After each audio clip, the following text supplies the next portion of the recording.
Back to Bronx Journal. I'm your guest host since then. The Bronx may be known as the birthplace of hip-hop, but times are changing. Today on the show we have a young group of Dominican and Puerto Rican guys from the hood who have put their hearts and souls into music that's loud, hard, and fast.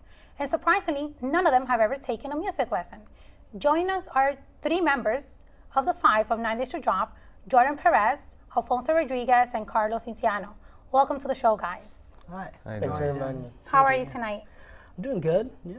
Okay, so I know that it's five of you in total. Today we have three of you guys. Yeah. Can we start by saying a little how you guys started, where you guys met? How did 9 Days to Drop started? 9 Days to Drop started, I guess, June of 2007. It originally started as a four-piece band with Jordan, myself, Arturo, and Chris. And then later on, a few years later, we added Alfonso. He plays bass. Originally, I played guitar and sang at the same time, but now I just stepped up and started singing just alone, yeah. Good. Where the name came from? 9 Days to Drop. You guys want to answer that? There's no real origin to the name. I mean, it just kind of happened by chance as a screen name of our drummer. And we just kind of by chance picked that because it sounded cool, but there's really no significance to it, unfortunately. Yeah, but it sounds cool. It sounds cool. Yeah, it doesn't mean anything really. So. Okay, why hip hop? I mean, there's a lot of other type of music that out there. Why do you guys decided to go for hip hop? Well, I mean, we're mainly a rock band, but we do have a lot of hip hop influence. Like our drummer, he's very hip hop influenced. Like he plays a lot of drums for hip hop. So it is a rock band, but I guess our backbeat and our rhythms are very have that kind of flow. And I guess that's just because we were raised in the hood, and that's the music that we like. Yeah. There's many other, as we may know, there's many other hip hop groups. What do you guys have that identifies you from the rest? What is unique in your band from other groups? Probably the rock flavor. I mean, we're mainly a rock band, so there's a lot more elements, and we could play live performances. But with going with the hip hop influence, we do have and feature a hip hop artist in one of our songs, and his name is Fidel. And we thought it'd be interesting to blend the two genres together and make something new, something that not many people have heard about. When did the passion for music started? Where and how? I mean, do you have any family members that are into music and hip hop, or? I mean, at least for me, speaking for myself, it kind of started in high school. I mean, I started listening more to rock and started paying more attention to music in general and how it's been made. And that's when I started picking up a guitar. At first it didn't work, but I didn't know that. But after I figured out that it wasn't working, I tried finding one that did. And then from there I learned online. And I mean, it's not the most traditional way, but it got by. Yeah, I mean, all of us learned basically through the internet. We didn't take classes. Teachers, yeah, we didn't have teachers. We kind of just loved music. And I actually met Arturo and most of my friends now through a show that we used to go to. And every month we'd just go and just look at performers, and I'd love it. And so that inspired me to go home and get a guitar and just teach myself how to play.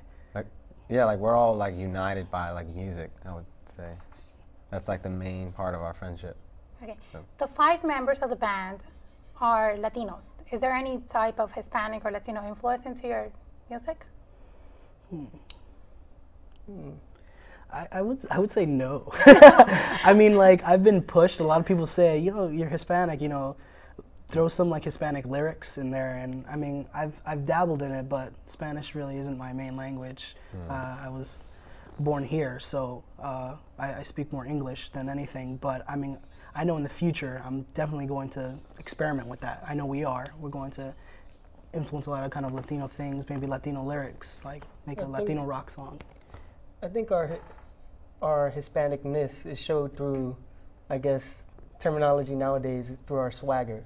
Yeah. It's not how it maybe it doesn't show through our music, but it does show through who we Through are, Our demeanor. definitely. our demeanor, Yeah. and where we live, and all that, and even how we talk. I mean, we might not be really ghetto, but you know, there is a slight slang terminology to Yeah. how we speak. So Yeah, and I guess that kind of separates us to a lot of other rock bands. Like seeing 5 Hispanic kids on stage is different than seeing, you know, like 5 other white boys on stage just playing rock. You know, it's way different. I know that you guys for how long have you guys been together? 4 years, I believe so, correct? Roughly, I mean, like 3 and a 3, half. 4, yeah. 3 or 4 years. What any of you guys consider has been your biggest accomplishment as a band? I mean, I know last year we won the Battle of the Bands, and this Which is? for it's those- like it's a competition of like many bands through this Guerrilla Productions. These people, and we played at Sullivan Hall downtown, and like out of a lot of people, we performed maybe in front of 80 or 100 people, and we were voted the best band, and so we won that competition. It was very it was shocking. It was amazing. It was a good experience, and yeah, I think that's one of our biggest accomplishments. But I would really say that it's that we're still together. That I mean, we're just good friends and we're still together. That's an accomplishment for me. Where do you guys normally perform? Is there any specific place that people can go ahead and find you guys? Usually in the city. We perform a lot of stages in the city. That's from Webster Hall to Sullivan Hall to Crash Mansion, a lot of places in the Bowery are very musical influenced, so a lot of bands do play there. Yeah. But Yeah. hopefully, you know, over the years we get to play other places throughout the tri-state area and maybe even nationwide. What is it so unique that you guys have, that you guys been together for such a long time? You already mentioned that you guys are friends, but other than that, what is it that you guys have that, you know, has kept you together? I mean, in terms of music, what makes us, I guess, different from most rock bands, I guess, the Bronx locally, I would say just our music is different. I mean, our music is very passionate, it's soulful, it comes from the heart, and so for all 5 of us. And I think a lot of bands in the Bronx, they're not really like that. They kind of just go for a certain genre and stick with it and do something very uniform, and they don't really experiment with melody and different rhythms and stuff like that. They're scared to bring like themselves into the music, and they kind of just make something that people want. You know what I mean?